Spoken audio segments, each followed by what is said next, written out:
ሰላም ጤና ይስጥልን አድማጮቻችን፣ ይህ ሳምንታዊ የኢንተርኔት ራዲዮ ፕሮግራማችን ሆርን ፍሪኩዌንሲ ነው። በሆርን ፍሪኩዌንሲ የተዘጋጀ የሚቀርብላችሁ ደግሞ የአዲሱ የፕሮግራማችን ሚዲያ ኮርነር ነው። ዛሬ እንግዲህ በሚዲያ በሰብአዊ መብትና በጋዜጠኝነት ዙሪያ ትኩረቱን በማድረግ ሰፊ ስራዎችን ለመስራት ያሰበ ፕሮግራም ነው። በዚህ ዝግጅት ደግሞ የመጀመሪያ እንግዳችን ጋዜጠኛ ማያ ምስክር ናት። ማያ ምስክር ያው እንግዲህ እንደ መግቢያ ያህል በሀገር ውስጥ በኋላም ደግሞ በዓለም አቀፍ ሚዲያ ኢንዱስትሪ ላይ በፍጥነት በመግባት በርካታ እንግዲህ ስራዎችን በዘርፉ ከፍተኛ ለውጥ ለማምጣት የምትተጋ ጋዜጠኛ ነች። በዓለም አቀፍ ሚዲያና ጋዜጠኝነት መድረኮች ላይም በጉልህ በመናገር ሀሳቧን በመሰንዘር ለሀገርም ለሚዲያውም ኩራት ምንላት ጋዜጠኛችን ነች። ዛሬ ሙያዊ ጉዳዮችና ጉዞቿን እያነሳሳ እንጨዋወታለን። በተለይም ደግሞ በቅርቡ በ2025 Outstanding Human Rights Defenders Award ተሸላሚም ነበረች። ስለሱም እንጨዋወታለን። ማያ ጥሬና ክብሬ ስለመጣሽ በጣም አመሰግናለሁ። በጣም አመሰግናለሁ ኤርሚያስ። እንግዲህ ዛሬ ወደ ኋላም ወደፊትም እንዲሁም አሁንም እያልን እንጨዋወታለን። እንግዲህ ለባክግራውንድም ያህል ይህን ነገር ካነሳሁ መግቢያ ላይ የጠቀስኩት ስለ አንቺ የጠቀስኩትን ነገር ካነሳሁ ዘንድ እስኪ ወደ ኋላ ደግሞ ወደ ናዝሬት ስኩል ውሰድሽ እና ስለ ቦይስ ኤንድ ገርልስ ኒውስሌተር እያነሳ እንጨዋወት። ስለ አንቺ ሳነሳ ስለ አንቺ ስጠይቅ መረጃ ሳሰባስብ ቦይስ ኤንድ ገርልስ የሚባል ኒውስሌተር ነበረ እና ኤዲተር ነበረች አሉኝ። ኢዝ ዛት ትሩ? እንዴት ነው? በጣም ገርሞኛል። ጋይስ ኤንድ ገርልስ የሚለውን ኒውስሌተር አሁን ማንሳት እኔ ራሱ እረሳዋለሁ አንዳንዴ፣ ግን ሳስበው ዳት ዋዝ የጀመርኩበት ወይም መጽሐፍ ኤዲቲንግ ከኤዲተር ጋር አብሮ መስራት የጀመርኩበት ጊዜ ነው። ሃይ ስኩል እያለን አንድ እንግሊዝኛ አስተማሪ ኮኦርዲኔት እና ሰፖርት እያደረገን ከናዝሬት ስኩል ተማሪዎችና ከሴንት ጆሴፍ ተማሪዎች የተወጣጣ አንድ ቲም መስርተን ራሱ ግራ ይገባኛል። በምን ያህል ጊዜ በወር አንዴ መሰለኝ ኮንትሪቢዩሽን አለ፣ አርቲክል ይመረጣል፣ እንጽፋለን፣ ኤዲት ይደረጋል፣ ከዛ ፐብሊሽ ይደረጋል። እና ሁላ ትዝ የሚለኝ ምን አይነት መሰለ ፕሪንቱ ኤ4 ወረቀት ለምሳሌ 10 ፔጅ ካለው ኤ4 ወረቀት እዛ ላይ ከዛ ኤ4 ወረቀቱን ለሁለት ስታጥፈው የፊት የጀርባ አራት አሁን ይሄ ዋትስአፕ ምናምን የሚባሉት አይነት ፎርማት ማለት ነው። በእንደዚህ አይነት ፎርማት ነበረ እዛው ትምህርት ቤት ነበር ፕሪንት የሚደረገው። እና በቃ የነበረን የእንግሊዝኛ አስተማሪ ትዝ ይለናል፣ በጣም ሰፖርት አድርጎን እያገናኘን ኤዲት እያደረገልን that was where it started። ምንድን ነበረ ይዘቶቻቸው? ምን ይመስሉ ነበረ በሚወጡት ማለት ነው? በየስንት ጊዜ ውስጥ ነበረ የሚወጣው? ካልተሳሳትኩ በወር አንዴ ነበረ የሚወጣው። እና የምንጽፋቸው ነገሮች በጣም ብዙ ቶፒኮች ላይ ነው። ትዝ እስከሚለኝ ስለ ምግብ ልንጽፍ እንችላለን። ከዛም ደግሞ የወንዶችና ሴቶች ትምህርት ቤት ብቻ ስለነበረ በጣም ሰው ሁሉ ጓጉቶ የሚያነበው ስለ ሴቶችና ስለ ወንዶች፣ ሴቶች ቤት ውስጥ ስለ ሪሌሽንሽፕ እና ስለ ወንዶች ወይ ስለሆነ ነገር እንደዛ ይጻፋል። የመልስ ምት ይኖራል እና ባክ ኤንድ ፎርዝ አይነትም ነገር ነበረ። በጣም ኢንትረስቲንግ ነበረ። ስለ ብዙ ቶፒኮች፣ ስለ ልብስ፣ ስለ ፖፕ ካልቸር ኤኒቲንግ ሪሊ ኢንትረስቲንግ የሆነ ቶፒኮች ከቨር ይደረጉ ነበር በእኛ በሰዓቱ ለእኛ የምናስባቸው። አዎ ያው እንዳልሽው ከኤዲተር ጋር እንደዚሁም ደግሞ ከቲምም ጋር እንደዚህ ለመስራት በጣም የመጀመሪያሽ እንደመሆኑ መሰረት ጣለልኝ ብለሽ ታስቢያለሽ አሁን ለደረስሽበት ወይም ደግሞ እስካሁን ለመጣሽበት የጆርናሊዝም ካሪየር ወይም ጀርኒ? አዎ ይመስለኛል። ምክንያቱም ዛሬ ላይ ያለን ስኪል ወይም ኤክስፒሪየንስ የብዙ ነገር ድምር ነው። ባይሆን የነበረኝን ኢንትረስት ከዛኔም ጀምሮ ወደዛ እንደማዘነብል ኢንትረስቴ እሱን ነው የሚያሳየኝ። ጽሁፍ መጽሐፍ በጣም ኢንትረስትድ ነበርኩኝ። እዚህ ላይ ቮለንቲር ቲንግ ተከፍሎን አይደለም፣ ቨሪ ኢንትረስትድ። ዛኔ ጭራሽ መከፈል የሚለውን ነገር እንኳን አናስበውም፣ ግን በቃ ኢንትረስትድ እና ሁሉ የሚሰራው ስራ አልነበረም። በቃ ይሄ እዚህ ላይ ዝንባሌውና ኢንትረስት ያላቸው ተማሪዎች ነን። ሌላው ደግሞ በራሱ ኢንትረስት ወደ ሌላ ስራ ይሄዳል እና ከዛን ጀምሮ ኢንትረስቲንግ ኤክስፕሎር ማድረግ የቻልኩበት አጋጣሚ ነበር። ሶ yes I do believe ኮንትሪቢሽን አለው ብዬ አስባለሁ።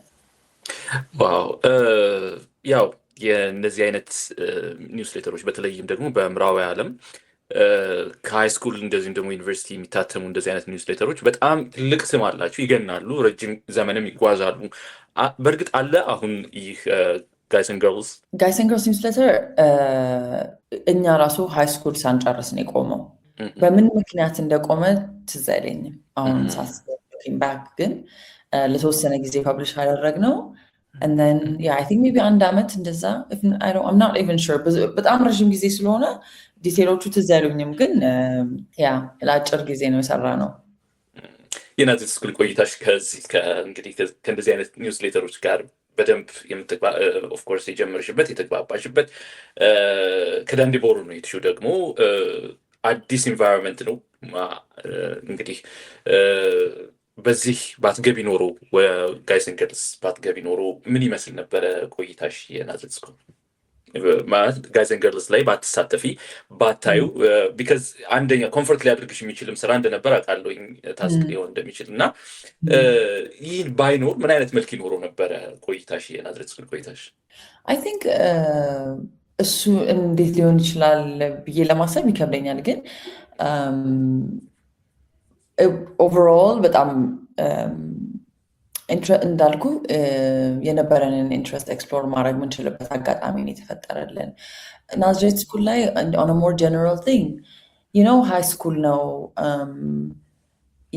እኔ ትዝ የሚለኝ በሃይ ስኩል in terms of figuring out ምን ማድረግ እንደምፈልግ ወይም what kind of career path እንደምትወስድ እነዚህ ነገሮች still kind of blurry. So የዛኔ I don't remember thinking ጋዜጠኛ መሆን ፈልጋለሁ የሚለው ክሊር እንትን አልነበረኝም። I was always interested ከድሮም ጀምሮ ዜና ላይ የሚያቀርቡ አንከሮችን ስም መጽሐፍ ማየት ወይም pretending ዜና እንደሚያነብ ሰው pretend ማድረግ ምናምን that was how I spent like half of my childhood. Maybe perhaps ጋዜጠኛ መሆን ፈልጋለሁ የሚለው I didn't have the vocabulary, or maybe I wasn't aware of that እንደ ፕሮፌሽን በደንብ የማውቀው ነገር ስላልነበረ እዛ ላይ እሱ ትዘል ኤግዛክትሊ ማለት ሁላችንም እኔ በግል ለምሳሌ እንግዲህ ሃይ ስኩል በነበርኩበት ጊዜ ከዛ ያው ፕሪፓራቶሪ ወደ ዩኒቨርሲቲ በምንሸጋገርበትን ጊዜ ከዛ አስቀድሞ የነበረው የሃይ ስኩል ህይወቴ ላይ እንደዚህ ክሊር የሆነ ኦፍኮርስ አላማ ምናምን የሚባል ነገር ሲጋራ ጥንቼ ይሄኛውን ነገር እዚህ ጋር ደርሳለሁ የሚለው ነገር ብዙ የሚታየኝ አልነበርኩም። ሆነስትሊ ያው የሁላችን ይመስለኛል እንደው ባልሳሳትና አንቺም ጋር ከዛ በኋላ ያው ወደ ህግ ትምህርት ቤትሽም ስለምንመጣ ህግ ለመማር ግን ዩኒቨርሲቲ ገብተሽ ነው መጀመሪያ ያሰብሽው ወይስ ሃይ ስኩልም ሀሳብ ነበረሽ? ሃይ ስኩል ሀሳብ ነበረኝ። ሃይ ስኩል በጣም ከማነባቸው መጽሐፎች አንዱ የጆን ግሪሻም መጽሐፎች ነበርና ጆን ግሪሻም ደግሞ he was a lawyer turned author እና የሚጽፋቸው ታሪኮች በሊጋል ኬሶች ላይ የሚያጠነጥኑ ናቸው። I was fascinated and I wanted to pursue I wanted to study law. እሱ በጣም ኢንፍሉዌንስ ካደረገኝ law ለማጥናት it might sound silly, ግን I remember that being a major reason. ማለት በርካቶች ፍትህ ሲጓደል ህግ ሲበደል ንጹሃን ሲበደሉ እንደዚህ አይቼ ነው ወደ ህግ የገባሁት ወይም ደግሞ ፐርሰናል የደረሰባቸውንም ነገር እንደዚህ አይተው ነው እንደዚህ ወደ ህግ የሚሳቡት ብዙ ጊዜ እና አንዳንዴ ደግሞ በጣም ፋሲኔት የሚያደርጋቸው ክርክሮችን ያያሉ። እነዚህ ነገሮችን በደንብ ካስተዋሉ በኋላ ኦኬ መማሩ እንደዚህ ነው ወይም ደግሞ በቤተሰብ ውስጥ ደግሞ ያለው የህግ ባለሙያዎች ካሉ ደግሞ ቤተሰብ በእነሱም ኢንስፓየር የመደረግ ነገር አለ።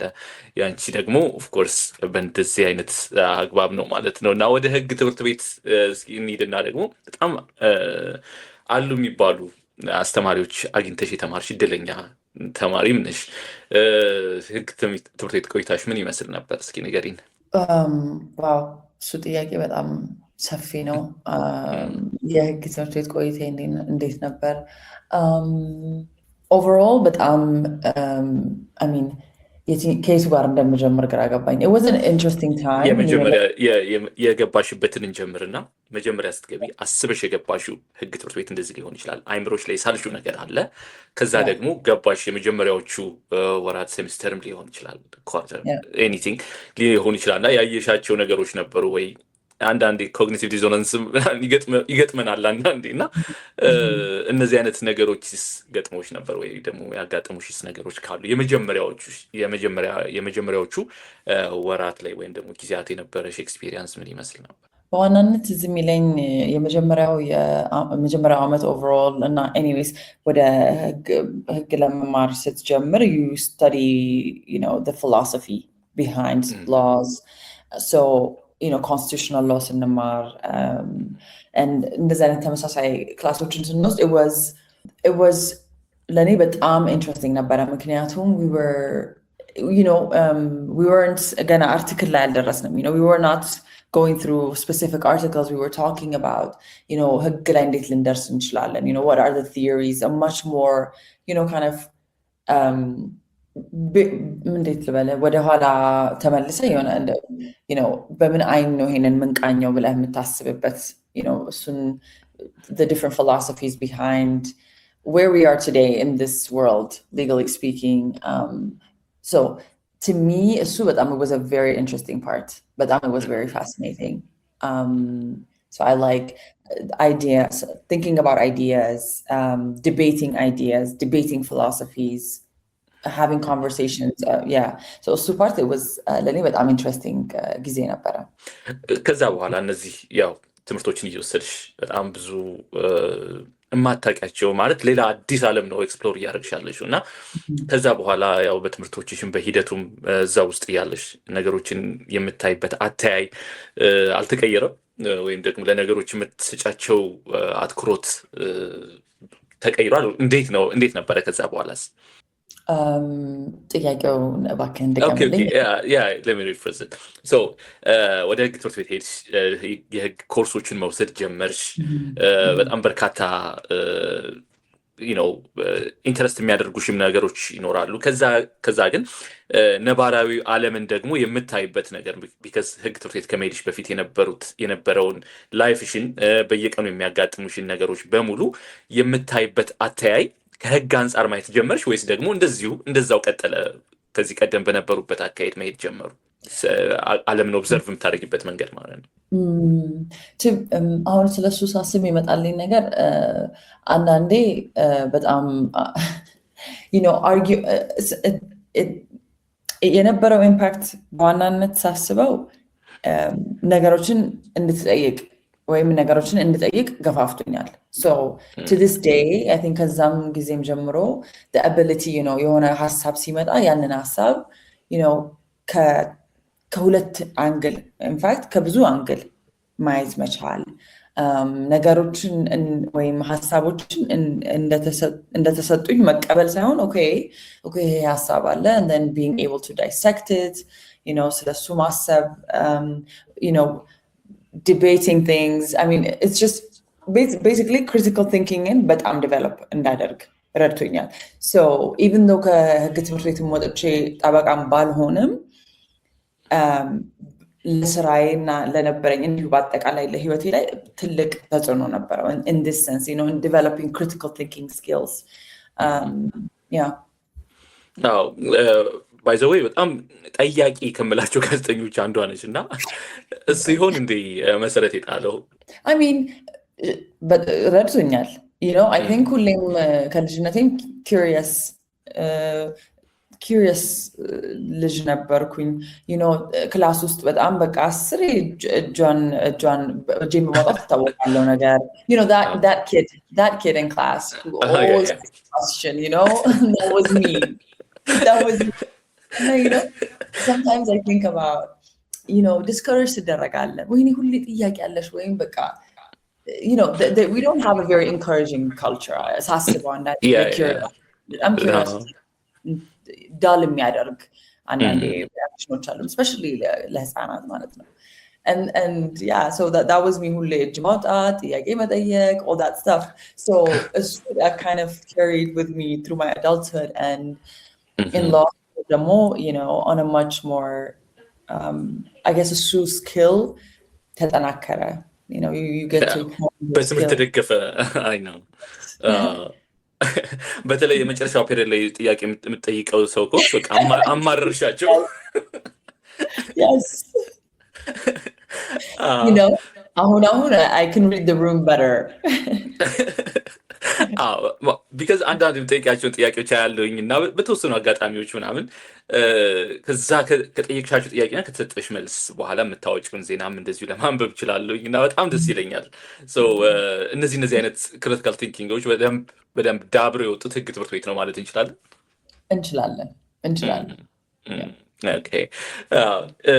እስኪ አስተማሪዎች ንገሪን። ከዚህ በፊት በአንድ ኢንተርቪው ላይ ስትናገር ሰምቻለሁ፣ ግን አስተማሪዎችሽን በደንብ ንገሪን እስኪ። ማያን ለዚህ ያበቁ አስተማሪዎች አሉ ህግ ትምህርት ቤት እና በደንብ ዛሬም ድረስ ለህይወትሽ ምናልባትም ፕሪንሲፕሎች እንዲኖሩሽ አሁን የምትኖሪበትን ፕሪንሲፕል በደንብ ደግሞ ሰጥተውኛል ወይም ከነሱ ወስጃለሁ የምትያቸው አስተማሪዎች ይኖሩሻል እና እስኪ ንገሪን።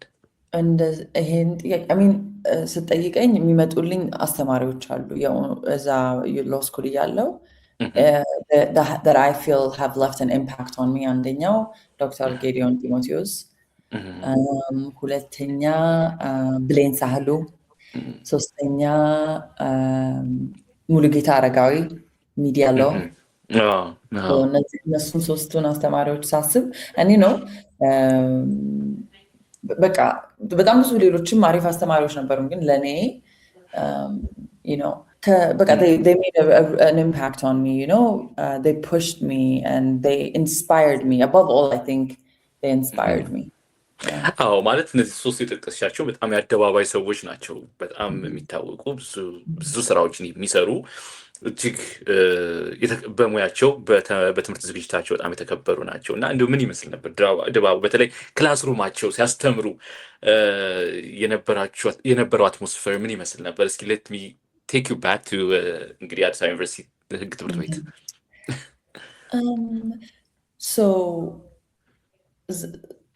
ምን ድባቡን ስስል ማለት like the atmosphere, the class ምናምን like ከተማሪዎች ጋር የነበራቸው ኢንተራክሽን ምን ይመስል ነበረ? እነዚህን ነገሮች አንድ ሰው ስለሚያውቀው ቶፒክ ወይም ኢንትረስት ስላለው ቶፒክ ሲያወራ ያለው አኒሜትድ የሆነ ፕሬዘንቴሽን አለ፣ አንተንም አብሮ ይመስጣል። That's how I felt with these three instructors, lecturers at the time. Explains ያደርጉልን ኮንሰፕቶችን it was very fascinating because እነሱም already fascinated ሆኖ ነው የሚነግሩኝ ያስረዱን ያሉት። So it's hard not to you're in that same energy, you feed off of that energy. ሁለተኛ ነገር በጣም ፑሽ ያደርጉን ነበረ ጥያቄዎችን question እንድናደርግ የሆነ ነገር መልስ ስትሰጥ it was also a very open atmosphere, ጥያቄ መጠየቅ ትችላለህ፣ መልስ ኢንኮሬጅ ይደረጋል። ከዛ ግን የሆነ ሀሳብ ስትገልጽ ፑሽ ባክ ታገኛለህ። ለምንድን ነው እንደዚህ ያሰብሽው? ይሄ እንደዚህ ቢሆንስ? it was never yes or no, black and white አይነት አስተሳሰብ አልነበረም with all these three lecturers. ከብላክ ኤንድ ዋይቱ ወጥተ it's like ምንድነው ኑዋንሱ፣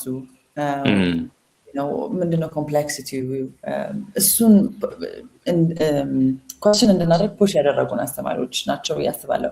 and then finally ደግሞ there was I believe ከሶስቱም አስተማሪዎች ደግ ናቸው ብዬ አስብ ነበረ። they were very kind, ተማሪዎችን ትሪት የሚያደርጉበት መንገድ because a lot of አስተማሪዎች I know there is a hierarchy አለ አስተማሪ እና ተማሪ። በዛ ሃይራርኪ ውስጥ በጣም ብዙ ዲስሪስፔክት ፌስ ታደርጋለህ፣ በጣም ብዙ ስድብ። I mean as I think we face a lot አሁን ወደ እንደው ከሃይ ስኩል ምናምን እንደዚህ ሳስብ የሃይ ስኩል እና ስኩል ስተማርኩ ብዙ አልተመታንም እኛ ከዚህ ሴቶች ትምህርት ቤት ነው። ግን አይኖ ከዛ በፊት that is a very normal thing አይደል? አስተማሪ እየመታ ነው የሚያስተምረው in most places። ከዛ even አልተም ሆነ ዩኒቨርሲቲም ገብተህ I mean you're not 18 ዓመት አልፎሃል you and even then ማለት ነው it's the way like treat የሚያደርጉ it's very disrespectful በጣም condescending ነው አንተ ምንም ነገር እንደማታውቅና እነሱ እንደሚያውቁልህ አይነት ነገር ነውና that was not the energy with these lectures there was a respect there was a kindness and now that and those were very important qualities wow ከህግ ትምህርት ቤት ከወጣሽ በኋላ በተለይ ደግሞ አሁን ሚዲያ ላይ እየሰራሽ በተለይም ደግሞ ዶክተር ጌዲዮንን ለማግኘትና ጥያቄ ለመጠየቅ እድሉ ገጥሞሽ ያውቃል? yes አንዴ ዶክተር ጌዲዮን ወደ እንደ አቶርኒ ጀነራል እንደተሾሙ ያኔ yes so አስታውሱሽ? of course yeah wow በጣም አሪፍ ሞመንት ይመስለኛል ያኔ yeah I mean it was interesting ፓርላማም ሲሄድ ፓርላሜንታሪ ሴሽኖችን ከቨር ለማድረግ እዛም yeah you ማለት ለአንድ አስተማሪ ለአንድ ምስጉን አስተማሪ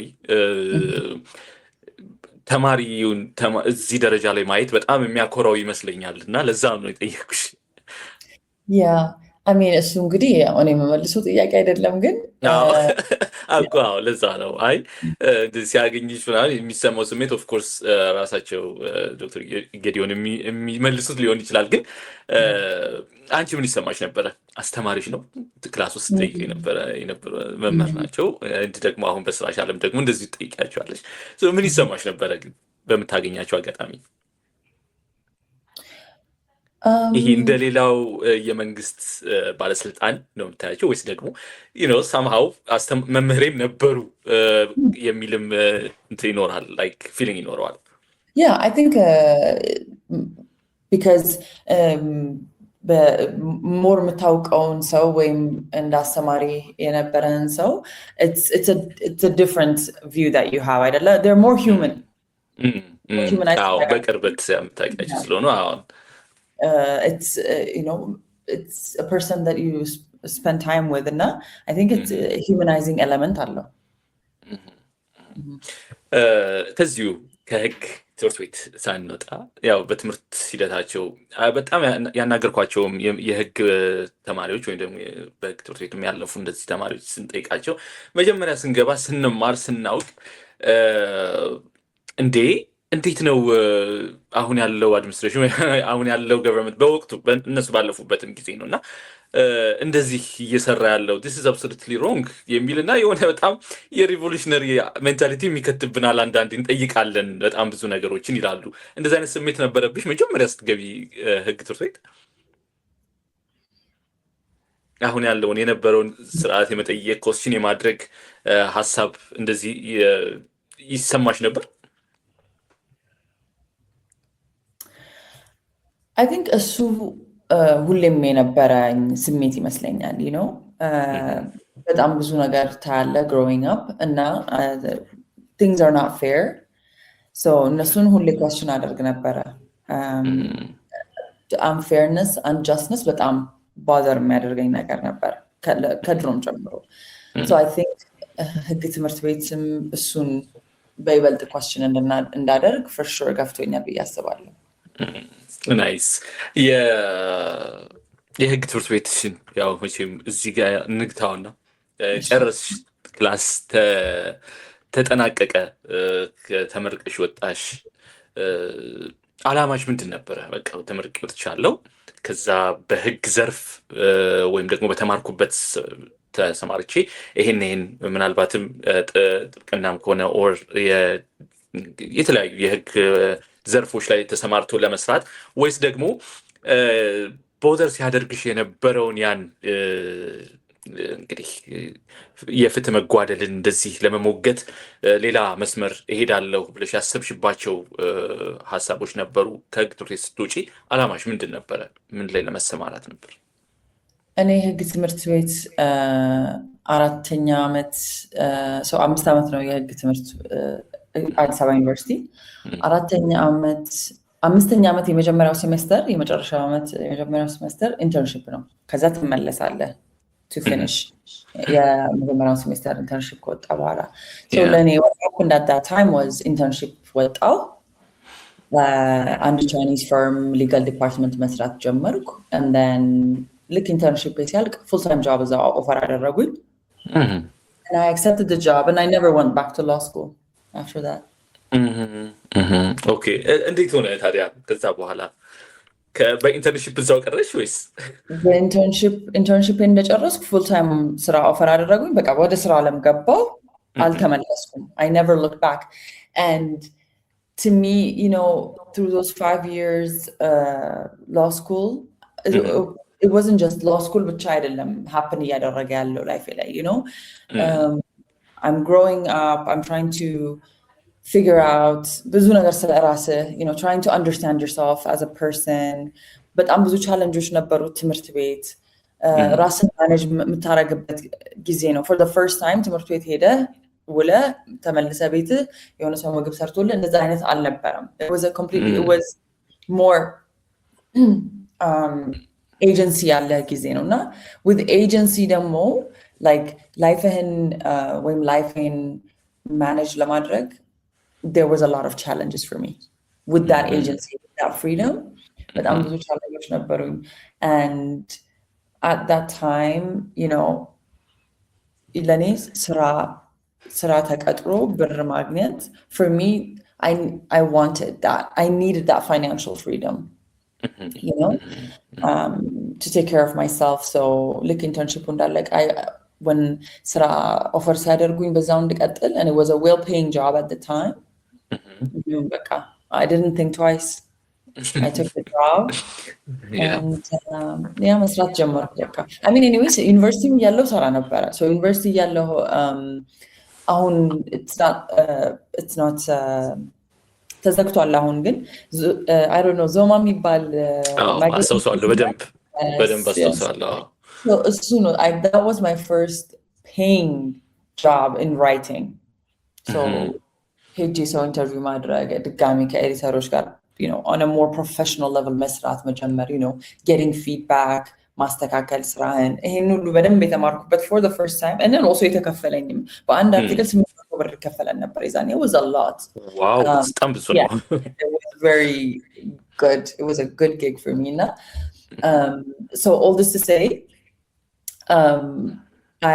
financial freedom ለኔ was an important thing so ስራ ቀጠልኩ ለማለት ነው እዛው ሊጋል ዲፓርትመንት ውስጥ yes ማለት ለዛች ጠያቂ ማያ እየጠየቀች ያደገች ከዛ በኋላ ደግሞ አዲስ አበባ ዩኒቨርሲቲ ገብታ ደግሞ በሎ የዳበረ የእንግዲህ ክሪቲካል ቲንኪንግ የዳበረ ጥያቄ የምትጠይቀው ጥያቄ ደግሞ በጣም እየበሰለም የመጣችው እና በሎ ስኩል በጣም ያበሰላት ማያ በአንድ ፈርም ውስጥ ገብታ መደበቋ በፋይናንሻል ፍሪደም ትራፕ ውስጥ የተያዘች አልመሰለሽም at some point no financial freedom trap ብዬ አይደለም እኔ የማየው የኔ እይታ ምንድነው that was የምፈልገው ስራ ነበር at that time you know የምትፈልገው ነገር እያደግክም ስትመጣ የፈለግከውን ነገር ስታገኝም ይሄንን እንደማልፈልገው የምታውቅበት ጊዜ ነው at the time so for me in fact you know in my early 20s በጣም የሚያስጨንቀኝ ነገር ምን እንደነበር ታውቃለህ when I was ስራ ስቀያየር ሁሉ የሚታሰበኝ ጓደኞቼን አስብና ወይም you know የእድሜ ኩያዎቼን አብረን you know የተማርነው ምናምን ካሪራቸውን ዲቨሎፕ እያደረጉ አንድ ቦታ ሆኖ ኤክስፐርቲሳቸውን ቢልድ እያደረጉ እኔ ግን ስራ ላይ ሲሆን ያንን ስሞክር ይሄንን ስል I felt like ለምንድን ነው እኔ እንደዛ እያደረኩ ያለሁት why am I not building a career በጣም ያሳስበኝ ነበር በጣም ያስጨንቀኝ ነበር ፓርት እና ይሄንን ስራ it was definitely not a trap in fact financial freedom የሰጠኝ ስራ እሱ ነበር in order to be able to not worry about money you know to take care of myself ሳልጨነቅ ራሴን take care ማድረግ እንድችል የፈቀደልኝ ስራ ስለነበረ definitely was not a trap plus ደግሞ at that time I mean የነበረኝ ሐሳብ ምንድነው የሆነ ፈርም ውስጥ it was more on a very superficial የሆነ level የሆነ ፕሮቶኮል ጠብቀ እንደዚህ ሸሚዝ አድርገ ቀሚስ አድርገ ሱሪ አድርገ there's a certain look, there's a certain prestige የሚመጣ አብሮ የሆነ ፈርም ጋር መስራት, getting well paid, cushy job. So when I got that job, when I got offered that job, ለኔ it was amazing. But አንተ ለጠየቀው ጥያቄ የተወሰነ ያህል መስማማበት ምንድነው የሆነ ሰዓት ላይ ገብታ እዛ ተደበቀች ለሚለው እሱ ፓርት ያስማማኛል። ምክንያቱም after some time የተወሰነ ጊዜ እዛ ካሳለፍኩ በኋላ ምን መረዳት ጀመርኩ፣ ስራው ብዙ ትርጉም እየሰጠኝ እንዳልሆነ ገባኝ። እኔ ነገር ባልመጣ እዚህ ቢሮ ምንም ነገር እንደማይፈጠር፣ ምንም ለውጥ እንደማይመጣ I think ደግሞ እሱ ስራ ስትሰራ ቫልዩ አለኝ ወይ የምሰራው ስራ ቫልዩ አለው ወይ ብሎ ማሰቡ it goes a long way አይደለ? like meaning, purpose, drive ብዙ ነገር ይሰጣል። so እሱ ስሜት ከሆነ ጊዜ በኋላ ስራዬን question እንዳደረገ አድርጎኛል እና eventually እሱም ነው ለቅቄ እንዳልገባ ዋው። ከዛ ያው ዩኒቨርሲቲ ወደዚህ ስራ ገባሽ። ከዛ በኋላ ነው ወደ የቻይና ጉዞሽ የሚጀምረው ከዚህ ስራ በኋላ ማለት ነው። የቻይና ጉዞሽን በደንብ ንገሪን እስኪ፣ በደንብ አጫውችን። ምን ይመስል ነበረ? ማለት እዚህም ጋር ከቻይኖች ጋር መስራትሽ ቋንቋ ትንሽ እንኳን መግባቢያ አላስተማረሽም ወደ ቻይና ለምትሄጂበት ጉዞ? ቋንቋው ሳይሆን ቋንቋው የተወሰነ ያህል I think actually ልክ ነህ። ቋንቋው ሰው ቻይንኛ ሲያወራ if you spend time with them but አዲስ አይሆንብህም። ለጆሮች አዲስ አይሆንም። exactly ትለምደውና ቃላቱን ማውጣት ወይ ለመማርም for sure ይጠቅማል። ከዛ በተጨማሪ ግን በዋናነት ጠቅሞኛል ብዬ የማስበው ቻይኒዝ ካልቸር መላመድ መቻል። ምክንያቱም ያንን ስራ ስጀምር I was working ከቻይኒዝ ኮሊጎች ጋር እና በጣም ካልቸር ሾክ ነበር እዚሁ አዲስ አበባ ላይ ማለት ነው። በጣም ካልቸር ሾክ አለ። our work culture work የስራ ካልቸራችን ይለያያል፣ የሶሻላይዜሽን ካልቸራችን ይለያያል፣ እንዴት እንደምንነጋገር እርስ በርስ how we are በጣም የተወሰነ ያህል ሲሚላሪቲ ያለው እዛ ሄጄ እኔ ስኖር እንደተረዳሁት ግን there was a culture shock, ሩድ ብለን የምናስበው ብቻ anyways በጣም ሩድ ብለን የምናስበው ስለ like just the way that we communicate የምናደርግበት መንገድ ይለያያል።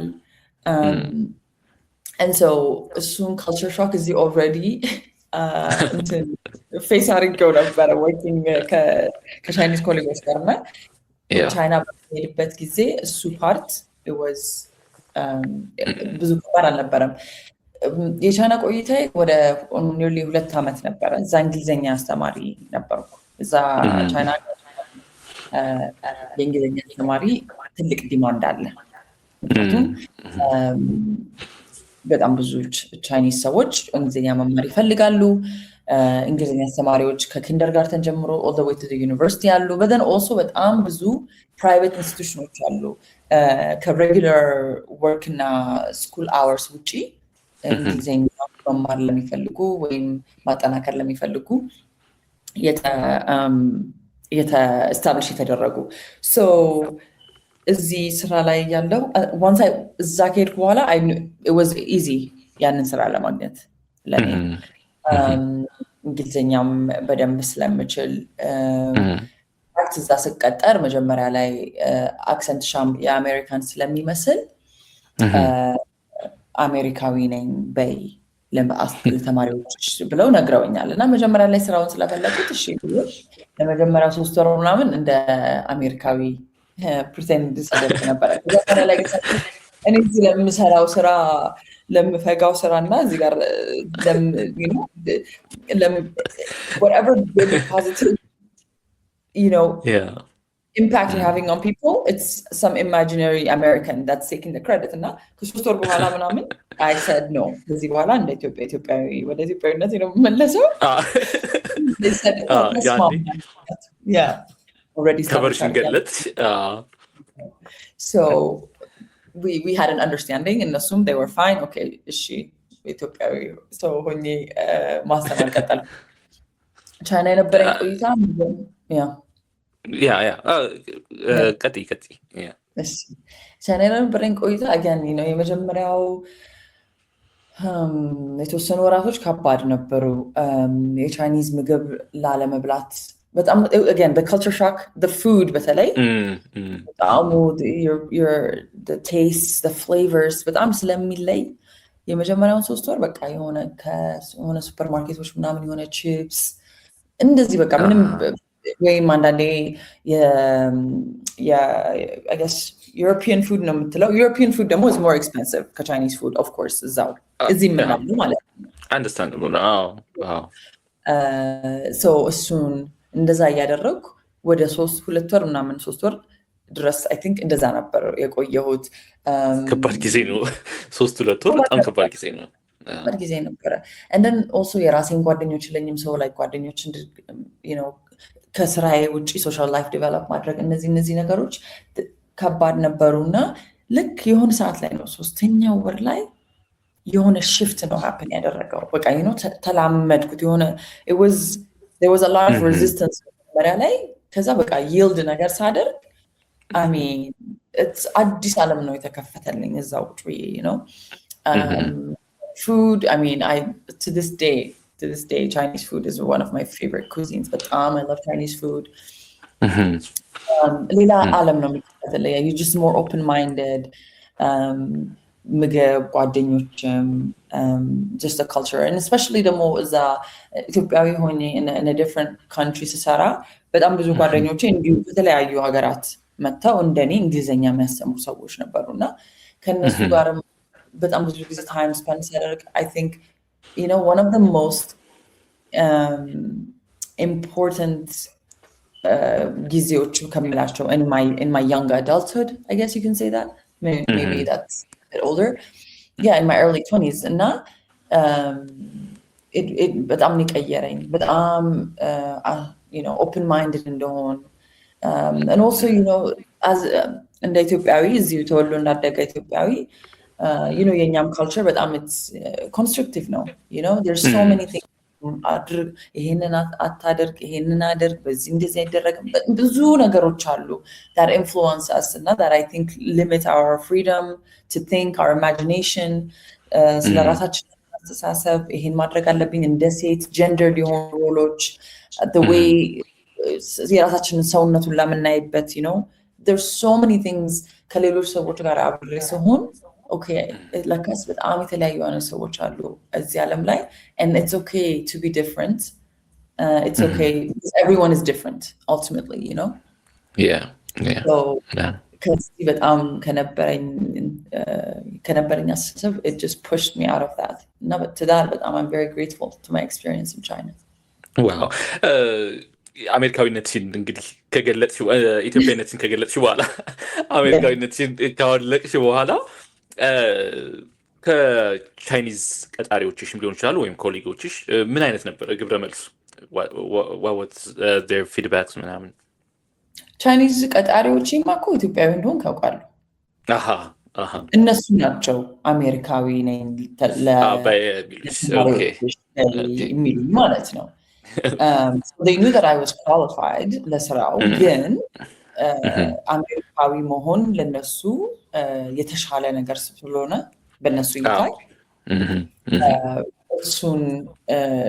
እሱን አድቫይዝ አደረጉኝና at the time ስራውን ስለጀምረው መስራት ስለፈለኩ I wanted to be employed I said okay ከዛ ግን ተማሪዎቼ and then I was እንግሊዘኛ so it's an institution so እንግሊዘኛ ብቻ ነው የምናስተምረው at the institution የነበሩን ክላሶች one on one ናቸው business English ከተለያዩ እድሜ ያላቸው ሰዎች from all walks of life እንደዚህ አይነት ሰዎች ነበሩና and so at some point ኢትዮጵያዊ እንደሆንኩ ስነግራቸው I think በብዛት it's curiosity እንደ questions እንዴት እንደሆነ ኢትዮጵያ ስለኔ a lot of it ደግሞ biasism አሉት assumptions እንደዚህ ይመስለኝ ነበረ XYZ ይመስለኝ ነበረ and XYZ can be something horrible you know no እንደዚህ አይደለም you know you see a lot of assumptions and biases but you know በጣም ሩቅ ሀገር ነው ቻይና የትም ሄደው ማያውቁም ሰዎች ናቸው especially you know አሜሪካዊ ነኝ pretend to be an American that's better ተብዬ advice የተደረኩበት I mean context you can imagine so but a lot of it I think በብዛት በቃ was ለማወቅ መጓጓት በቻይና ቆይታሽ ከጽሁፍ ትንሽ እረፍት ወሰድሽ ወይስ በዛም ጊዜ ትጽፊ ነበረ?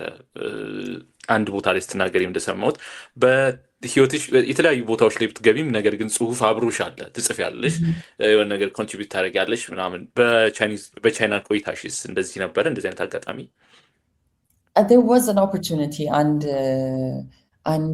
ሁለት አርቲክል ትዝ ይለኛል እንደ ሶሻል እንደ ዌብሳይት ነገር about the social life in China የጻፍኩት አጋጣሚዎች ነበሩ ግን I think እሱ ነበረ the biggest missing element አስተማሪ ሲሰራ you know ብዙ ነገሮች ጥሩ ነበር የሚከፈለኝ I had a good community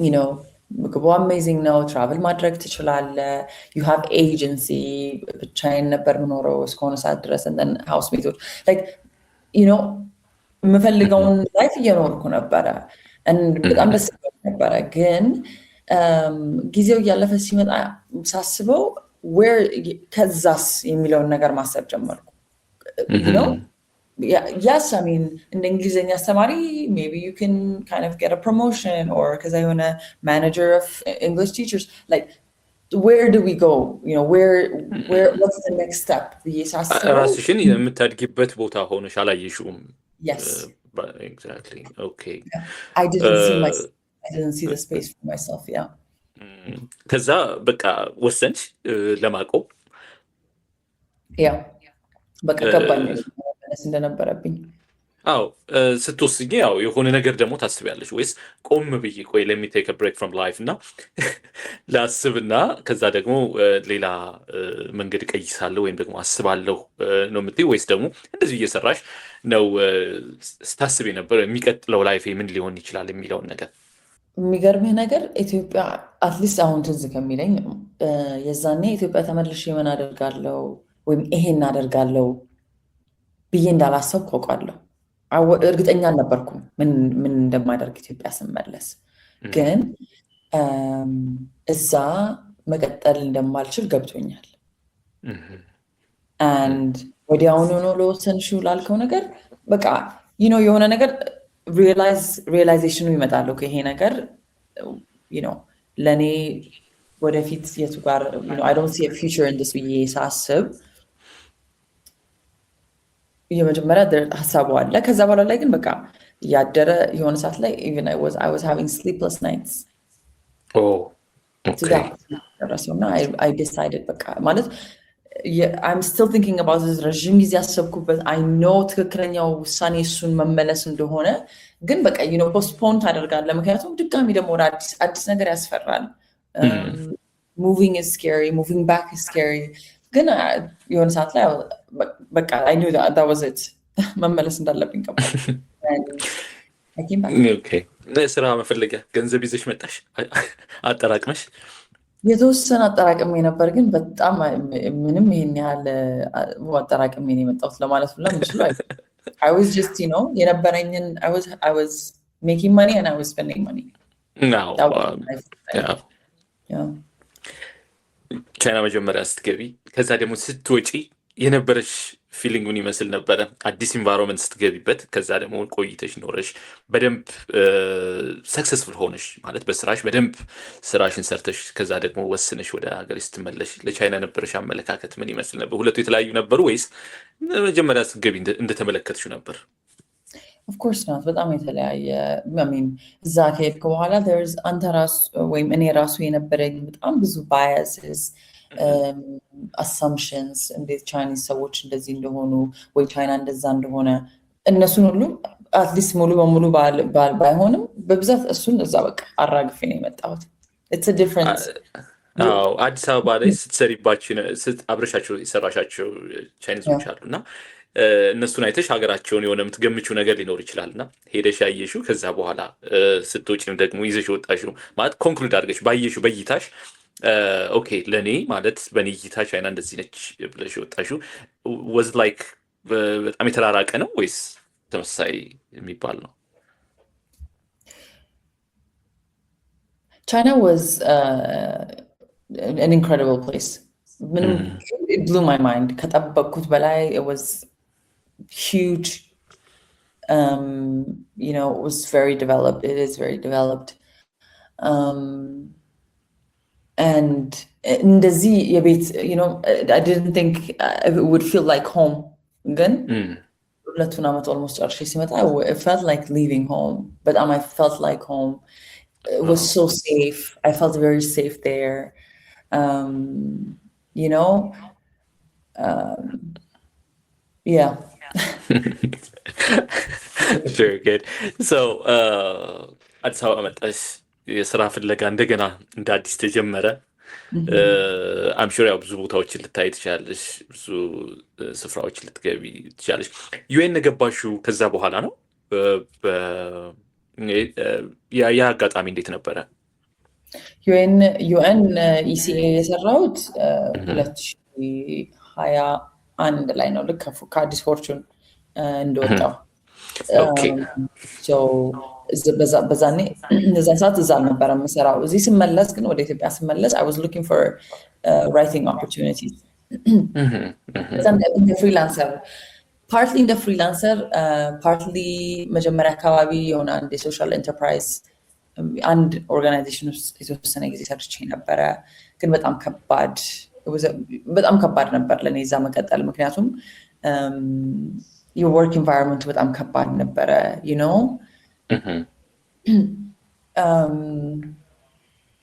I think ብዙ ሰው የሚያውቀው ነው፣ ግን you know, especially when you're younger, there's a lot of abuse, labor abuse, there's a lot of emotional abuse, there's a lot of disrespect, and it was a very ከባድ work environment ስለነበረ መቆየት አልቻልኩም። በጣም የሚገርምሽ እንደዚህ አዳዲስ ተቀጣሪዎች ወይም ደግሞ አዳዲስ ወደ ስራ የሚገቡ በጣም አዲስ ኢነርጂ ይዘው የሚመጡ ሴቶች በተለይም ደግሞ እንደዚህ አይነት ነገር እንዲደርስባቸው አያለው፣ ታዘባለሁ። አንዳንድ ቦታ ደግሞ እንዴ ነው ምናምን የምትይበትም አጋጣሚ አለ እና እዚህ ላይ በጣም ኢንፋሲስ እንድትሰጭልኝም ስለምፈልገው ነው። ማለት ያው ኦፍ ኮርስ መናገር እስከምትችይበት ደረጃ ድረስ እንድትነግሪንም ስለምፈልግ ነው እና what was your experience in terms of this abuse or anything? መልቲቲዩድ የሆነ አቢዩዝ እንደሆነ ታዘባለሁ ወይም ደግሞ ይገባኝ እረዳለሁ ብዙ ቦታዎች ላይም ስለማይ እና what was your experience? Yes. My experience was, you know, በጣም ብዙ ኤክስፔክቴሽኖች አሉ። በጣም ብዙ ዲሊቨር እንድታደርግ ተጠይቂያለሁ። ግን at the same time, you know, over time እየሰራን ነበረ። ማታ እናመሻለን፣ ቅዳሜ እንገባለን እና እኛ የምንሰራው ስራ it's, you know, as a social enterprise እንግዲህ ጥሩ ኢምፓክት ለማምጣት ነው in the community. You know, so እኛ ቢሮ ውስጥ ግን ያለነው ሰዎች we're suffering. So እሱ አልተጣጣልኝም። ምንም በቃ ሰንስ ሊሰጠኝ አልቻለም እና I think እንደዚህ አይነት ካልቸሮች there are a lot of places, you know, ጥሩ ነገር በጎ ነገር እንሰራለን ነው አቋማቸው። ግን ደግሞ ያ ነገር ከየት ነው የሚጀምረው? You know, when you say you are a feminist organization, when you say that you are a social enterprise, when you say you have to like እነሱን ቫሊዎች መጀመሪያ እዛው ቢሮ ውስጥ you need to live those values. For sure. It's a very big missing element ብዬ አስባለሁ in a lot of places. እና እኔም መዛኔ ስገባ የነበረበት ቤት እንደዛ ነበረ። So that was a big problem for me. ሁለተኛ ነገር እነዚህ ነገሮች ማስተዋል ስጀምር ጥያቄ መጠየቅ ጀመርኩ።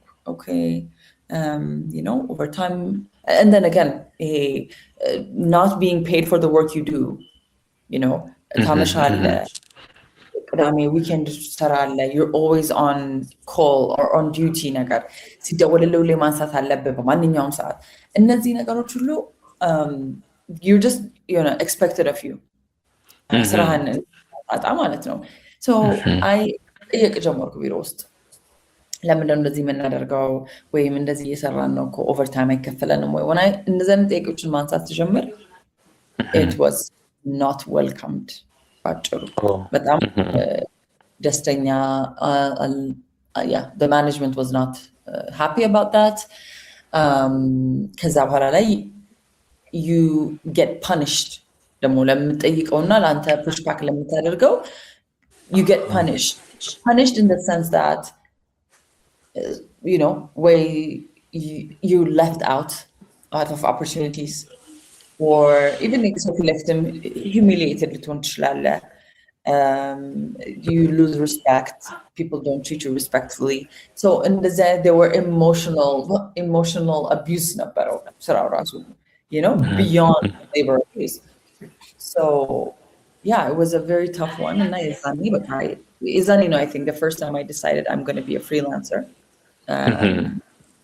so full-time ተቀጥሮ መስራት I just decided maybe this is not it for me because I would have freelancing extremely difficult መጀመሪያ ላይ you have bills to pay you have your rent to pay it was a really dark time actually አሁን ሳስበው በሰዓቱ በለኔ በጣም ከባድ ጊዜ ነበረ when I decided to be a freelancer ምክንያቱም የዛኔ you haven't built the connections yet people don't know what you can do ምን አይነት qualification እንዳለ ራሱ ማንም ሰው አያውቅም ሰው ማን ነው ወደ አንተ reach out የሚያደርገው you don't have the networking so it was hard ስራ ለማግኘት it was hard and it was a very አስጨናቂ ጊዜ ነበረ ከዛ ግን ያው ቀስ በቀስ you live through it yeah አስጨናቂ ነው ተጨንቀት ትኖራለህ ወደዛ እንሄዳለን ወደ ፎርቹኔት ከዛ አስቀድመን ግን በደንብ ፎርቹኔት በጣም አልሰራሁበትም ግን ቅርብ ነኝ ብዬ ከማስባቸውም ሰዎች አንዱ ነኝ ራሴንና because በጣም ብዙ ሰዎችን እዛ የሰሩ ሰዎች አብረውኝ ሰርተዋል and the fortune culture is like everywhere አሁን በጣም በተለይ የፕሪንት ሚዲያው ላይ ብዙ ቦታዎች ላይ ሲንጸባረቅ ታየዋለሽ እና የፎርቹን ቆይታሽ ምን ይመስል ነበር በተለይ ደግሞ በዩቲዩብ የምትለቁት እንትን ነበረ ኒውስ ብሪፊንግ ነገር በጣም እኔ በጣም ጠቀምበት የነበረ ነው because የናንተንም አይዲያ የናንተንም እይታ ምናምን ስለማይ በጣም ከታተለውም የነበረ ነገር ነበረ በአጠቃላይ ግን የፎርቹን ቆይታሽ ምን ይመስል ነበረ እንዴት አገኘሽው መጀመሪያ ስትገቢ ፎርቹን ሁሉን ነገር ስለዚህ ጆርናሊዝም ኤቢሲን የተማርኩበት ቦታ ነው so fortune apply ሳደርግ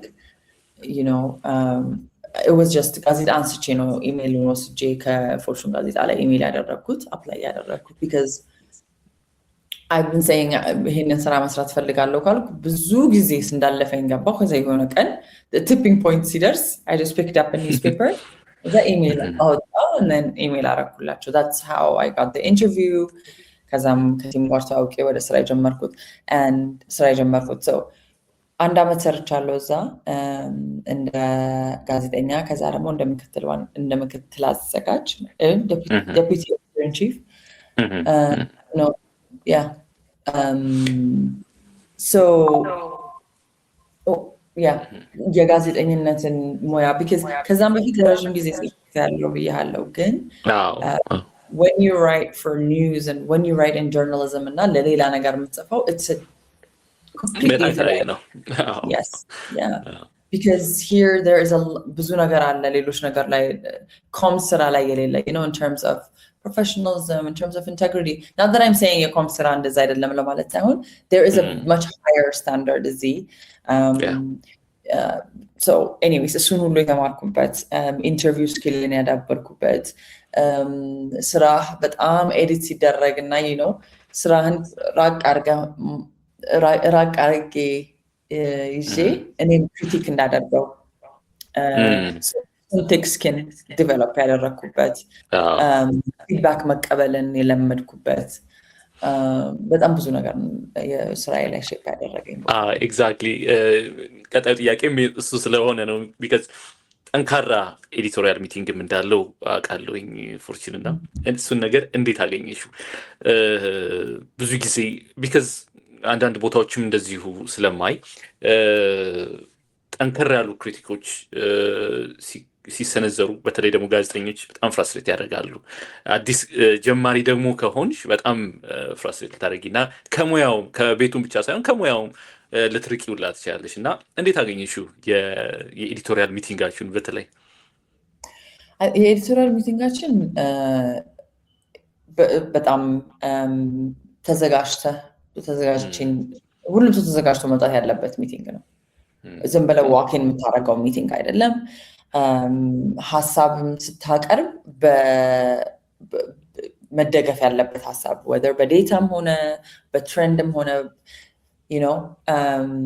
በጣም ማረሰው ነገር we had this thing መሰለኝ የሚባል ነገር የለም እኛ ውስጥ መሰለኝ ወይ አትናገረው ወይም ደግሞ ያለውን ነገር ነው የምትናገረው እንጂ መሰለኝ አይሰራም ነበር እዛ እኛ ውስጥ መሰለኝ simple word አንድ እሱ በጣም መዘጋጀት ነበረብን እንድናነብን በጣም ፑሽ ነበረ ምክንያቱም ኤዲቶሪያል ሚቲንግ ላይ ስትገኝ you also have to be able የአንተን ዜና የኔን ዜና ብቻ ሳይሆን አገሪቷ ላይ ሌላ እንዴት ነው ዜና እየተጻፈ ያለው የቱን ጋር ነው coverage የተሻለ coverage ያለው እኛ እንዴት ነን where are we within the industry standards እሱንም ሁሌ እንድንፈተን ያደርገናል so that editorial meeting was በጣም powerful meeting ማለት አዳዲስ ጋዜጠኞች ጁኒየርስ ይመጣሉ ከዩኒቨርሲቲም ተመርቀው በተለያየ የሙያ ዘርፍ ተመርቀውም እንደዚህ ወደ ሚዲያው ግን ተስበው ይመጣሉና ፕሪንት ሚዲያ ቤሲክሊ በብዙ የሚመረጥ እንዳልሆነ ይገባኛል ቢካዝ እኔ ቀጣሪም ሞኛ አውቀዋለሁና እንደዛ ሆኖ በጣም ጥቂቶች ደግሞ ወደ ፕሪንት ሚዲያ ደግሞ ከተሳቡ በኋላ ደግሞ እንደዚህ አይነት ጠንከር ያሉ በኋላ በእርግጥ ሻርፕን አድርገውሽ ያስወጡሻል በሚዲያው ኢንዱስትሪ ላይ ምናልባትም እንግዲህ ወደ በኋላም ልናነሳው እንችላለን የፎርቹን ሀሳብ የፎርቹን ቆይታሽ ብዙ ነገር እንደሰራ ወይም ደግሞ እንደለወጠሽ አንቺ ላይ ምናምን ልናየው እንችላለን ግን አዳዲስ ወደዚህ ሙያ የሚገቡ ወጣቶች ወይም ደግሞ ታዳጊዎች what do you say ለነሱ ምን ትያቸዋለሽ በተለይ ደግሞ በእንደዚህ አይነት ታፍ ኢንቫይሮንመንት እንዲያልፉ ያለሽ ምክርስ ምንድን ነው I think the most important thing ለፊድባክ ኦፕን መሆን especially አዲስ ነገር ስትጀምር I know ነገሮችን የኢጎም አለ ሳታውቅ መገኘትም ያሳፍራል አንዳንዴ እሱን ይፈጥርብሃል ክሪቲሳይዝ መደረግም ይከብዳል ምክንያቱም ወይም አንተ እዚህ ጋር ብዙ ሰዓት ፈጅተ የሰራው ነገር ይሄ ነገር ኮምፕሊትሊ ትክክል አይደለም ከአዲስ ጀምሪ ብባል ወይም ስባል የሆነ በጣም ያንተ ስራ ነው you put blood sweat tears in that and you are protecting what you create so በጣም ብዙ ነገሮች አሉ ፊድባክ ሲሰጥህ በጣም ፑሽ ባክ ልታረግበት የምትችለው ወይም but my biggest advice እንደዚህ አዲስ ለሚጀምር ሰው especially in journalism is to be open to feedback በቃ ሁሉ ነገር ዞርብ ለማድረግ ለመስተካከል ቶሎ ፕሮግረስ ለማድረግ you need to be open to feedback እና ቅድም እንዳልኩ አንድ ሜንተር ሁሌ አድቫይዝ የሚያደርገኝ ሁሌ you need to የእናንተን ስራ የእናንተን አርቲክልም ሆነ whatever you want to call it እንዲህ በእጃችሁ ይዛችሁ you have to hold it at arm's length ይለናል because you're not your work you have to separate yourself and then criticize you're okay with that አንተም ለራስ ስራ ላይ you can have a critical eye plus at the end of the day ደግሞ ማሰብ I think what would be በጣም important ለአዲስ ጀማሪዎችም to understand is that ያ አርቲክል ሁላችንም አሪፍ ሆኖ እንዲወጣ ነው የምንፈልገው that's the end goal for sure ሁላችን all working towards that end goal የሚለውን ነገር ሁሌ ማስታወስ I think ነገሮች ይመጣላል። በጣም ከባዱ ጊዜ አጋጠመሽ። ከዛ በኋላ ኮቪድ ገባ። ፎርቹን የሁላችንም በጣም ናይትሜር የነበረበት ጊዜ ነው። ቢካዝ በጣም ብዙ ኢቨንቶች የሉም፣ ዜና የምናገኝባቸው በየቢሮዎች ሄደን ዜና መፈለግ ወይም ደግሞ ኢንተርቪው ማድረግ አንችልም። በጣም የተንጠለጠልንበት ጊዜ ያው ዌቢናሮችን መታደም ምናምን ነበር እና ያን ወቅት እንዴት አሳለፍሽው? እንዴት ሰራሽበት? አሚን አስጨናቂ ነበረ ለእኔም አይ ቲንክ for everybody ለጋዜጠኛ ብቻ ሳይሆን አይ ቲንክ ኮቪድ ሀፕን ሲያደርግ ምን እንደሚፈጠርና ወደ ነገ ምን ላይ ራሳችን እንደምናገኘው ማናውቅበት ጊዜ ነበረ። ስፔሻሊ ዜና ላይ ደግሞ ዜና ሲሆን ስራችን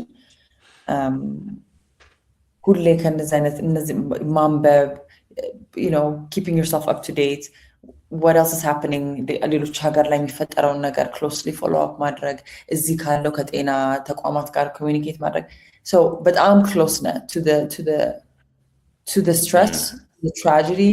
I know COVID የሁላችንም it's new for everybody, it was ሁላችንም anxious ያደረገን ነገር ነው። ግን I think ዜና ላይ ስንሆን ደግሞ I think it was በጣም much more stressful, especially like even now አሁን ራሱ ዜና ስትሰራ you have to keep yourself updated, ራስን update ለማድረግ which means you have to read a lot of news, and በብዛት ደግሞ ዜና it's not good news. So it just yes እንደ ሌላው ሰው ጆርናሊዝም ላይ እንዳልሆነ ሰው እየመረጥክ የተወሰነ እንደዛ ማድረግ አትችልም። so or most of the time you can't. so ያ በጣም አስጨናቂ ጊዜ ነበረ። ኮቪድ ያዘሽ? ኮቪድ 3 ጊዜ ይሆናል። ዋው ኦኬ። ማለት የመጀመሪያዎቹ ጊዜያት በተለይ አንዲት ባልደረባችን እንደዚህ አንድ ለይቶ ማቆያ አካባቢ ገብታ ነበረ። ገብታም በጣም የቆየችበትን ታስታውሽ እንደሆነ ምናልባት አንብበሽው ከነበር አላውቅም፣ እና ጽፈው ነበረ በጣም ብዙዎቻችን በማንደፍርበት ጊዜ ማለት ነው። እና ኮቪድ የመጀመሪያው ዙር ነበረ የተያዝሽው? እንዴት ነበረ? እኔ በኋላ ላይ ነው የተያዝኩት። ስራ ላይ ገጥሞኝ ነበረ እና ከአፋር ለስራ ሄጄ ነው ይዤ የመጣሁት። ከዛ በወቅቱ በህገወጥ መንገድ የሚመለሱ ተጓዦችን እንትን ለማለት ኢንተርቪው ለማድረግ ለማየት እና እዛ አካባቢ ያለውን ለመስራት ነበረ ሄጄ የነበረው። ስመለስ ተይዤ መጣሁ ማለት ነው። ኤክስፒሪየንስ አንቺ የተያዝሽበት አጋጣሚ እንዴት ነበረ? እዚሁ ቤት ውስጥ ወይስ በስራ ምክንያት? አይ ቲንክ ብዙ ጊዜ ካለፈ በኋላ ነው እኔ ኮቪድ ያዘኝ። አይ ቲንክ ትራቭል አድርጌ ነው የመጀመሪያው ጊዜ። በጣም አሞኝ ነበረ። it was really bad. አንድ ሳምንት ምናምን አሞኝ። ከዛ ነው በቃ በጣም ከባዱ ማለት ነው። ሁለቴም እንደዚህ ሶስቴን የያዘኝ። አንደኛው ጊዜ I couldn't ይሄ ማሽተትም ጣዕምም ምናምን አይታወቀኝም ነበር። በዛ ነው ያወቅኩት ግን ኮቪድ እንደዚህ ኬክ እየበላው ምንም ጣዕሙ ኬኩ ምንም አይልም። ከዛ ሌላ የጓደኛዬን ኬክ እዛው ቀመስኩት። ይሄ ምንም አይልም ብዬ የሷንም ምን ነገር አላለኝም። ኦኬ። ስለዚህ ወደ ለይቶ ማቆያ ሄድሽ ወይስ ራስሽን ኳረንታይን? ኖ እሱ በጣም ካለፈ በኋላ ነው። እሱ ሞመንት ካለፈ በኋላ ነው እኔ ኮቪድ ያዘኝ። so it was much later. Even I was in 2020 ላይ ሁላ I think maybe 2021. yes. yeah. wow. okay. so ፎርቹን እንግዲህ አንድ አመት አልሽኝ ቆየሽበት ጊዜ። ከዛ በኋላስ አሁን ወዳለሽበት ወይም ወደ ፍሪላንስ ነው ያዘነበልሽው ከዛ በኋላ ወይስ ሲፍተር የተወለደው በዛ አካባቢ ነው ወይስ ወዲህ ነው ወደዚህ አመት ይቀርባል? ሲፍተር አሁን 3ኛ አመት ከግማሽ ላይ ነው። ፎርቹን ሰራው አንድ አመት እንዳልኩ። ከዛ በኋላ ላይ እንደ ፍሪላንሰር ለመስራት ወጣው። ከዛ ስወጣ በቪኦኤ ተቀጠርኩ። የቪኦኤ ኢትዮጵያን ለእንግሊሽ ሰርቪስ ከቨር ማድረግ ጀመርኩ። ለእነሱ ከ2 አመት በላይ ከቨር አድርጌላቸዋለሁ።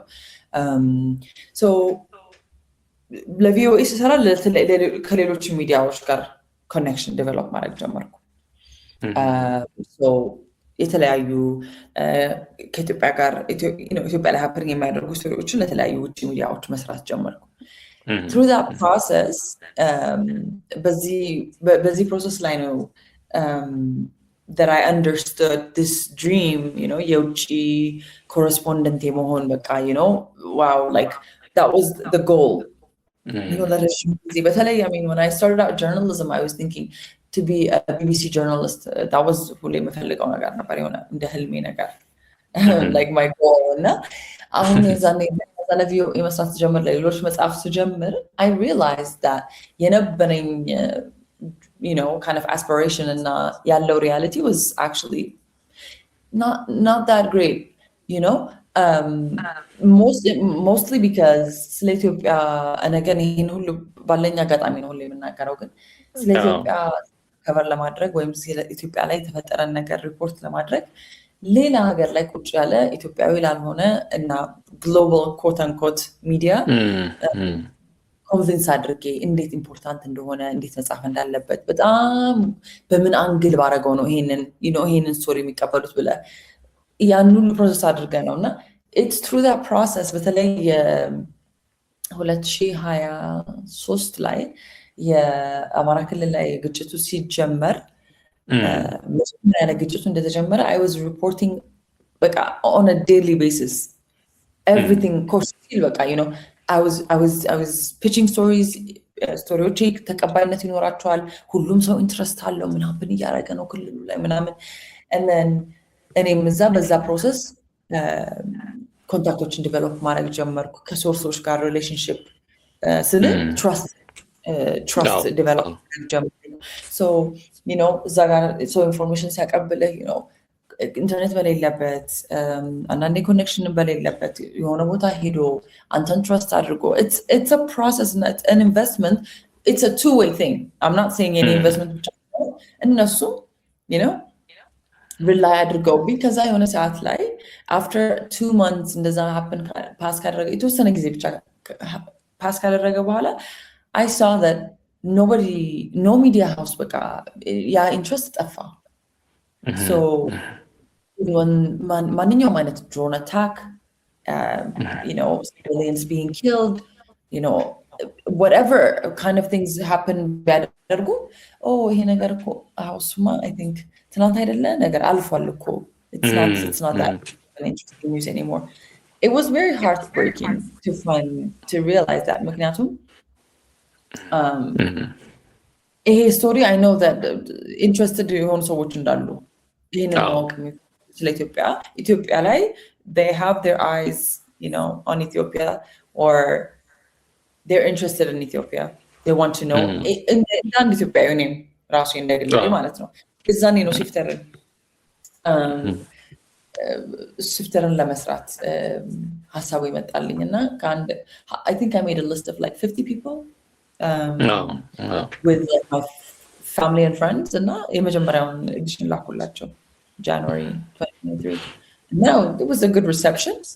Okay, and then I continued because people started sharing it around because just growing, and 3.5 years later it's still going. እኔ ከመጀመሪያዎቹ ውስጥ ነኝ ብዬ ባላስብም ግን በጣም ከቀዳሚዎቹ ነኝ እያስባለሁ። በጣም ቆንጆ ስራ ነው እየሰራሽም ያለሽው።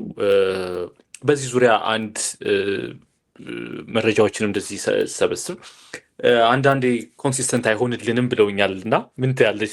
ይቋረጥብናል አንድ ሳምንት ወይ ምናምን እንደዚህ አንድ ዙር ምናምን ይዘልብናል ምናምን ይላሉ እና ምንድን ነው ምክንያታቸው? ማናቸው? እንደዚህ አንባቢ ኮንስተንት አልሆንልን ብሏል ይላሉ። ምናልባት የኢሜይላቸው ችግር ይሆን እነሱ ጋር የመድረስ ወይስ በእርግጥ የኮንስተንሲ ችግር አለ? እኔ እንግዲህ በየሳምንቱ ሰኞ ከ3 ዓመት በላይ በሰኞ ስልክ ነበረ። ኮንሲስተንሲ ችግር አለብኝ ብዬ አላስብም። come rain, sun, or whatever, through ups and downs, every Mondays, send Saturday go. At the end of last year, I took a break with አንድ ወር አካባቢ break ወሰድኩ and then again in March this year I took another couple of weeks break and you know የሆነ ጊዜ ነበረ where and again 3 ዓመት ሙሉ እንደዛ ሰኞ publish ሳደርግ you know it's not a work that I'm የምከፈለኝ ስራ አይደለም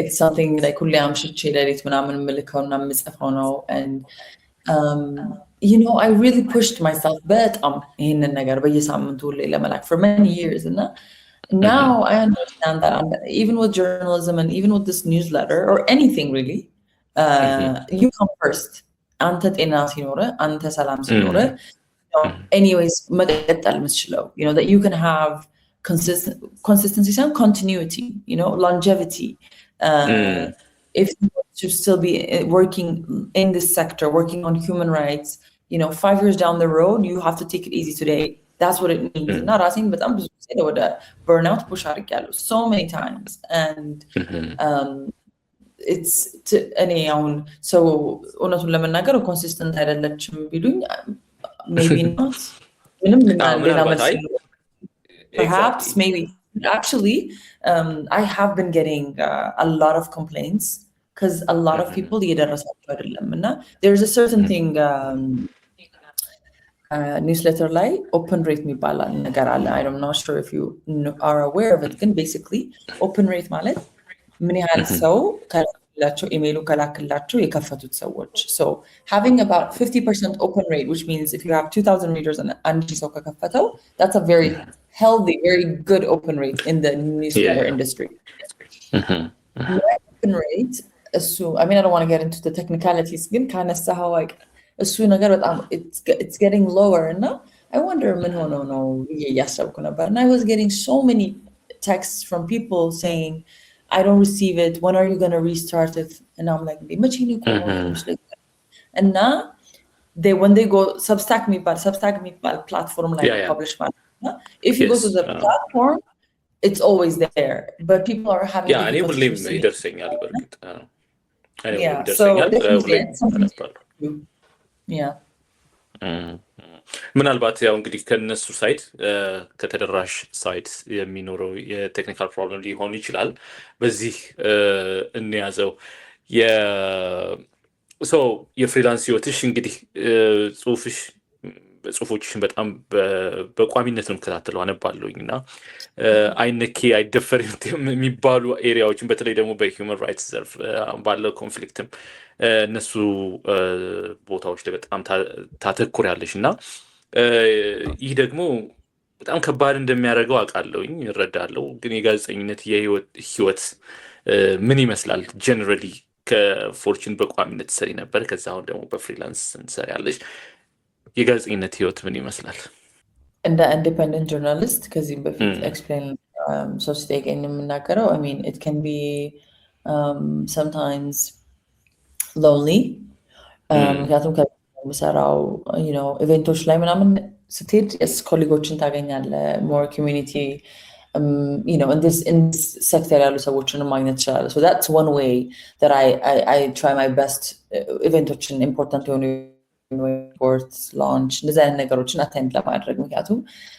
ከቤት መውጣት ጥሩ ነው you know just go ኢንተርቪውም ካለብህ ሰውን ማግኘት ነው it goes a long way ሰውን ፊት ለፊት አግኝቶ ኢንተርቪው ማድረግ ኢቨንትን አቴንድ ማድረግ ፊልድ ላይ መሄድ and all that stuff so I've always አሁን ይሄኛው ስራ as an independent journalist so የጋዜጠኝነትን ሙያ ከማዳበርም አንጻርም የራስንም ሜንታል ሄልት ከመጠበቅም አንጻር ከቤት መውጣቱ ጥሩ ነው ያ ሰው ቅድም ስለህ እንደነበረው ኢንዲፔንደንት ጆርናሊስት መሆን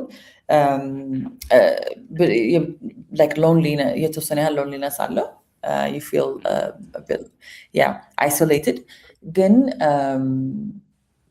I also make it a point you know ኢቨንቶች ሲኖሩ አቴንድ ለማድረግ ኮሊጎችን በተለያዩ አጋጣሚዎች ለማግኘት ኔትወርኮችን መፍጠር ኮሚኒቲ ቢልድ ማድረግ so በዚህ still connection maintain ማድረግ ችያለሁ። and I think ያው ፍሮንት ላይነር ነው ጋዜጠኛ ሁሌ በተለያዩ ችግሮች መካከል እና የምታየው ነገር ጠዋት ስትነቂ በጣም አሰቃቂ ኒውስ ጋር አብረሽ ትነቂያለሽ። የሚሰጥሽ የሚላክልሽ ሊኖር ይችላል እና እነዚህ ነገሮች ሜንታል ሄልትን ኮምፕሮማይዝ ከማድረግ ድረስ ይደርሳሉ እና ሜንታል ሄልት ሰፖርት ደግሞ ሲደረግ አናይም በኢትዮጵያ ውስጥ። do you actually see shrinks or anything like of course just እንደዚህ አይነት ነገሮችን ለማከም እንኳ የሚሆነውን ማለት ነው። ያንቺ ኤክስፒሪየንስ እንዴት ነው እነዚህ ነገሮች እንዲል የምታደርጋቸው? I think የተለያዩ በተሻለኝ መጠን ሄልዲ የሆኑ ኮፒንግ ሜካኒዝሞችን ስፖርት፣ ዮጋ ግን የጤና ባለሙያውም የአእምሮ ጤና ባለሙያውም አማክሬ አውቃለሁ። አንዳንድ ፍሪላንስ የማደርግላቸው ኦርጋናይዜሽኖች ይሄን ሰርቪስ አላቸው። ላይክ አንድ ስቶሪ ስትሰራ ይሆን አንድ 10 ሴሽን to speak with a counselor or mental health specialist or psychologist depending on the as the case may be. ይሄንን አጋጣሚ የፈጠሩልኝ ሚዲያ ሃውሶች ነበሩና ለእነሱ በጣም I'm very grateful። ምክንያቱም ከባባድ mentally በጣም ጫና የሚፈጥሩ ሪፖርቶችን ስሰራ I had the opportunity ይህንን ነገር የተወሰነ ያህል አንፓክ ለማድረግ እና ኢሞሽኖችን ፕሮሰስ ለማድረግ አጋጣሚውን ፈጥሮልኛል። ግን ልዝ በጣም ከባድ ይሆናል አንዳንዴ። for sure ጥያቄዎቻችን እያጠናቀቅን ነው። ግን ወደ መጨረሻው ከመምጣቴ በፊት በቅርቡ ስለተሸለምሽው አዋርድ እናውራ። እንኳን ደስ አለሽ። መጀመሪያ እንዴት ነበረ የሲፍተር ኮንትሪቢሽንሽ ወይስ ደግሞ ምንድን ነበረ መለኪያው ወይም ደግሞ የአዋርድ ያሸለመሽ ስራ ምንድን ነበሩ? ኤንድ አልሰማሁም ከዚህ ቀደምና ስለ አዋርዱን በዛው ብትነግሪ። አዋርዱ ከኢትዮጵያን ሂውማን ራይትስ ዲፌንደር ሴንተር የተሰጠ አዋርድ ነው። 2025 አውትስታንዲንግ ሂውማን ራይትስ ዲፌንደር አዋርድ ለ3 ሰው ነው የሸለሙት ለ2025 and ይሄም አዋርድ እንግዲህ I guess it's a nomination process. I don't know እንግዲህ I don't know how that they do their internal revision or not revision but assessment, but so nominate ያደርጋል። ከዛ voting process አለው and then ከዛ 3 people like መጀመሪያ short listed ትሆናለህ and then you become one of the 3 people if you get enough votes. እና ስራው በምን ላይ ነው የኔ አዋርድ የነበረው? ይሄ ሲፍተር ኒውስሌተር በሰብአዊ መብቶችን ኮንሲስተንትሊ ከቨር በማድረግ በሰብአዊ መብቶችም ከሰብአዊ መብትም ለምሳሌ ሞር ስፔሲፊክሊ የሴቶችን መብት የሌበር ራይትስ የማይግሬሽን ኢሹ እንደዚህ በዋናነት ግን የፕሬስ ፍሪደምንም as well so basically consistently human rights violations ሲኖሩ ሪፖርቶች ሲኖሩ እነሱ ከቨር በማድረግ ኮንሲስተንትሊ ለዚህ ስራዬ ነው አዋርዱ የሰጡኝ። በጣም ደስ ብሎኛል በነገሮች ላይ እንደዚህ ሽልማቱን በተቀበልሽበትን ጊዜ እና እንደዚህ አይነት ነገሮች በጣም መበረታታት ይኖርባቸዋል። በተለይም ደግሞ በሚዲያው ዘርፍ እንደዚህ ታይቶ ሚዲያውን ዘርፍ እንደዚህ አካተው እንደዚህ አይነት ሽልማቶች መስጠት ብዙ ነገሮችን እንደሚያበረታታ ታዘባለሁኝ። የመጨረሻው ጥያቄን አነሳለሁኝ። አሁን የኢትዮጵያ የሚዲያ ምህዳርን በሚመለከት በተለይም ደግሞ በጋዜጠኛ አይን የግድ በተቆጣጣሪውም አካል ብቻ ላይሆን ይችላል፣ በጣም ዘርፈ ብዙ አካላትም የሚሳተፉበት ስለሆነ በጋዜጠኞችም ሚዲያ ሃውሶችም እንደዚሁ እና ጠቅለል አድርገሽ ከሚዲያ ባለሙያ አይን የሚዲያ ምህዳር የኢትዮጵያ ሚዲያ ምህዳር ምን ይመስላል እንድትነግሪኝ እፈልጋለሁኝ። ማለት I think አሁን በአሁኑ ሰዓት ላይ በጣም ቻሌንጅ ያለበት ጊዜ ነው ብዬ አስባለሁ። ሞስትሊ ቢካዝ ከኤሌክሽን ጋር የተያያዙ አትሊስት ከኤሌክሽን ጋር የተያያዙ ናቸው ብለው የሚታሰቡ እርምጃዎች ሚዲያ ላይ እየተወሰዱ ስለሆነ ይህንንም ስል a lot of media houses ላይሰንሳቸው ሪቮክ እየተደረገ ነው።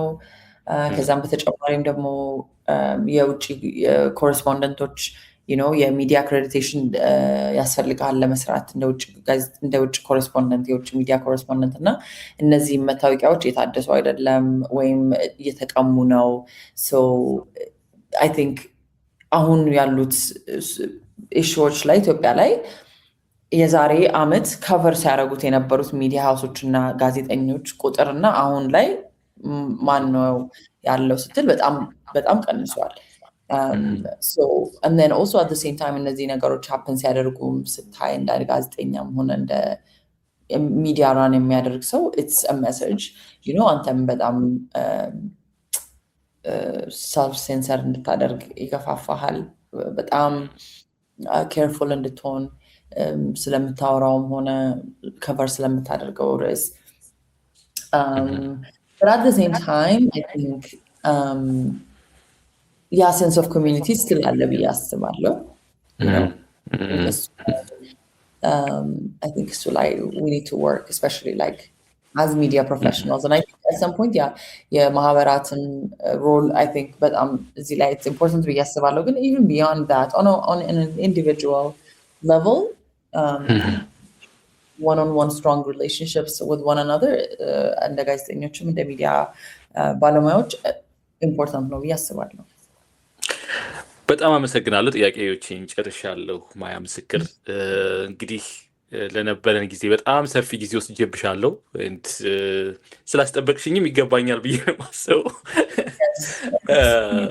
በጣም አመሰግናለሁ ለነበረን ጊዜ። እንግዲህ የሆርን ፍሪኩዌንሲ ቤተኛ እንድትሆኚ እለምናለሁ። ወደፊትም እንግዲህ ተጨማሪ ጊዜዎች ሊኖሩን ይችላሉ። ለዚህ በአድማጮቻችን ስም አስቀድሜም ጠይቃለሁኝ። ለነበረን ጊዜ ግን እጅጉን አመሰግናለሁ ማያ። በጣም አመሰግናለሁ ኤርሚያስ። ታንክ ዩ። መልካም ጊዜ